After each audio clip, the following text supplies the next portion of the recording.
ไอเสือได้ตอบว่าเอ้ยผมใส่กูปลาใหญ่โมเห็นมาคุยลิงได้บอลโต้เข้าใจเด้อแล้วลิงได้ไปหาปลานะเดินทางไปได้พบปลาลอยนะปลาลอยที่อยู่ลิงได้ถามว่าปลาเลยอยู่นี่มีมะกล้วยบ่ปลาได้ตอบว่าบ่มีเพราะอาศัยอยู่ในน้ำพวกเคยเห็นมะกล้วยลิงได้ขอบใจเดินทางต่อไปอีกแล้วไปพบกับนกยางบินอยู่ลิงได้ถามว่าลุงนกยางเอ้ยอยู่กันเลยมากล้วย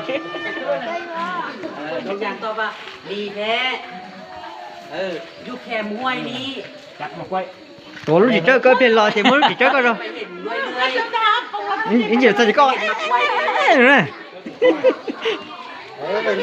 ลิงแล้วเข้าใจแล้วลิงเดินทางต่อไปเนาะแล้วไปพบแม่ลิงโอ้น่ะ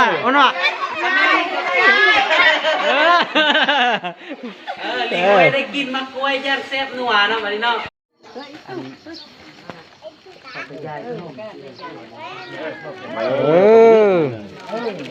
ต่อแม่เด้อ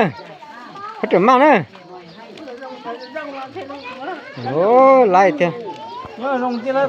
ล้วตีว่าทันตีเกียร์ผู้น้อยจะเลยบอกมาบอกเขามาบอกผู้น้อยมาไหม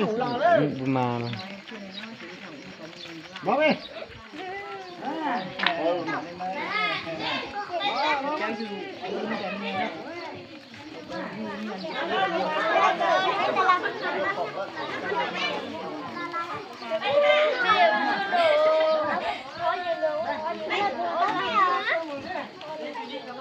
มลูกมาไหมบุกไปเนี่ยนะลูกมาไหมเป็นเจอนะรอตัวน้อยแม่ชายนี่เด้มาไหมชายนี่เด้แม่รอตัวน้อยรอตัวน้อยแล้วยายขนมยายที่เดียวนี่ฮะกินตะซอยมั้ยรอตัวน้อย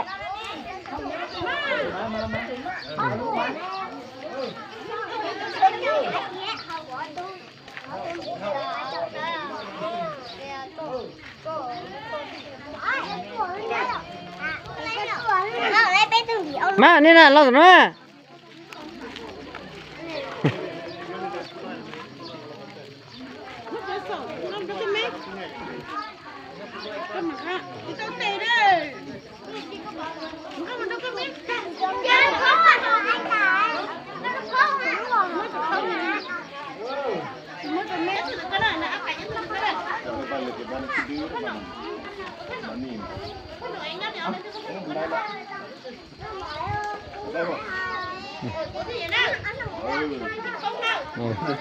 ไล่เดี๋ยวเลยอ่ะ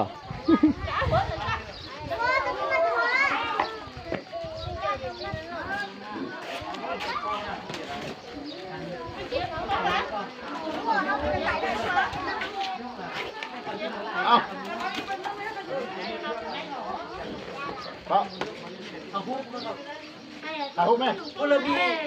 บีอันขนมยกขึ้นมีตัวน่ะมีฮูบมันน่ะเอาจำฮูบยกขึ้นด้วยคุณสิได้ฮูบมีฮูบบ่เอาฮูบอยากได้ฮูบมีฮูบบ่ลูกด้วยอะไรขนมยกอะไรดอกขนมเนาะยกเลยมาเอากุลบีอะไรได้ยกขึ้นเลยด้วยเด้อไม่เท่านั้นเลยแม่เอาไปอยู่ข้างๆข้างใคร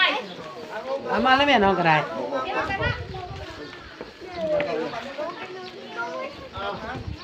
นี่จ้าเราหน้าก็ตีแล้วจ้าเราหน้าจ้าเนี่ยเนาะจ้าเราสิตีนั่นเลยเนาะ